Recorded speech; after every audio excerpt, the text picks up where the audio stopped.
Hello, boys and girls. Here's another book by one of our favorite authors, Jan Brett, and it's called Trouble with Trolls. Remember, Jan Brett likes to use illustrations in the corners to show you secret hints as to what's going on in her story. Remember to look for those while I'm reading. My name is Treva, and I have had trouble with trolls.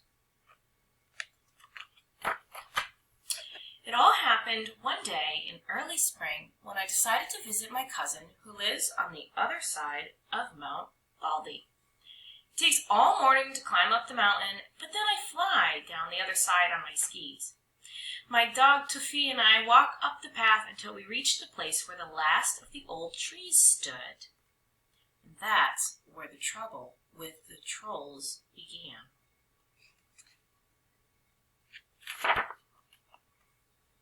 As we walked through the trees, something scuttled by. Tuffy ran after it. I heard a yelp, and there was Tuffy caught tight in the arms of a troll. I was certain that's what he was, with his long furry tail, big ears, and one gold earring. The troll squealed and growled, "I want dog!"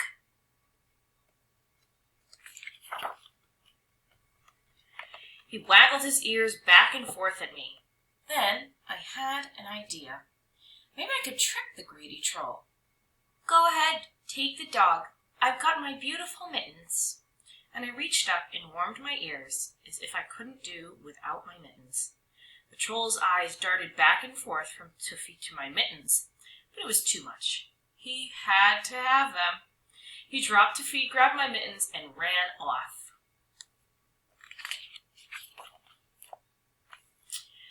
I was so pleased about tricking the troll that I didn't notice that Tuffy was missing again until I came to face with a second troll.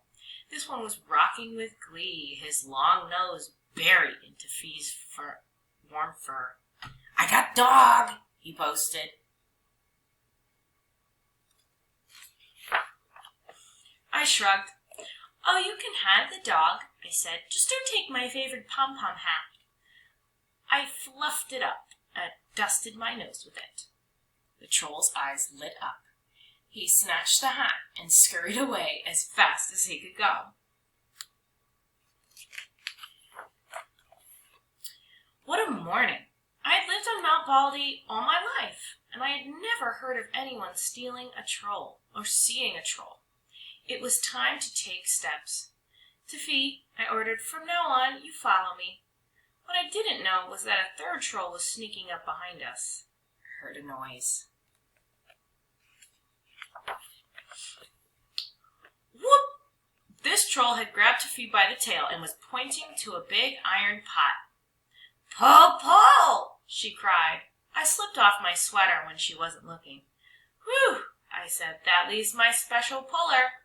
I put a rock down the neck of my sweater and pulled it by the arms to show how it worked. Trolls are dim, but this one was smart enough to see that my sweater was just the thing to drag her pot. She scampered away with it, and Tuffy and I listened to the bong, bong, bong of the pot bouncing down the mountain.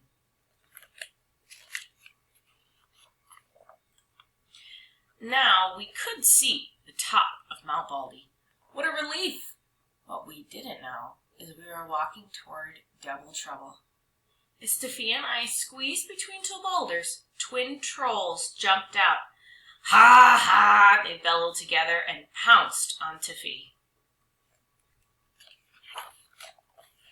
This time I was ready. I saw their pointy little heads and knew just what to do. Off came my boots. I dangled them in the air. Imagine wanting a dog and ignoring these. Instantly, the twin trolls dropped Tuffy and leaped for my boots. As they disappeared into the distance, I looked down at Tuffy. The top of the mountain was close. "I'm not taking any chances. I'm going to carry you the rest of the way." Each step was harder. I held Tuffy tightly and kept going, and when we reached the top, all 5 trolls were watching. "We want dog!" In the scuffle, they got 2 feet away from me. I closed my eyes to keep back the tears. Then I knew what to do. I reached around and unbuckled my skis. I held them so the sun would sparkle on their shiny paint. I shook them so the trolls could hear their tiny bells. I waved them through the air, making a swoosh swoosh sound. Finally, I whispered, as if it were a big secret, I can fly with these. Fly? The trolls roared. How fly? I picked up my ski poles. I blew on my hands to warm them. I'll need my mittens to show you. The troll with the big ears threw the mittens over. I can't fly unless I see, and I said reluctantly, I'll need my hat to keep the wind from blowing my hair in my eyes. The troll with the long nose tossed me my pom-pom hat. Look, I said, shivering in the wind, flying is easy, but I can't do it without my sweater, and that's final. The other trolls stared at the troll with my sweater. She hesitated, but then gave it to me. I put it on and positioned my skis on the snow, but even the trolls could see that my feet didn't fit into my bindings. I really need those boots, I said reassuringly to the twins. Now I had everything back. My mittens, my hat, my sweater, my boots. I stood at the top of Mount Baldy ready to go. I held a piece of yarn high in the air to test the wind for flying. It was too much for those greedy trolls. Fly, fly, fly! They clamored. I need you to push me. Can't push, they cried. Hold dog! Okay, I said, sighing. I'll hold the dog.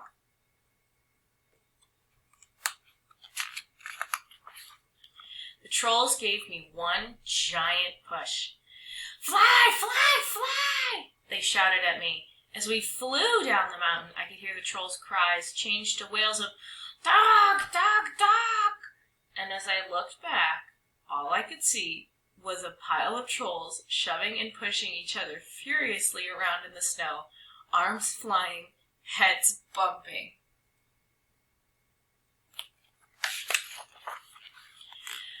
Sophie and I made it safely down the mountain, and the trolls have never been seen again. But if you travel over the top of Mount Baldy in early spring, you can see the white cotton grass waving wildly in the wind. It's all that is left from the day I had the trouble with trolls. The end. I hope you enjoyed that beautifully illustrated story by Jan Brett, and I will see you in the next Read Aloud. Bye.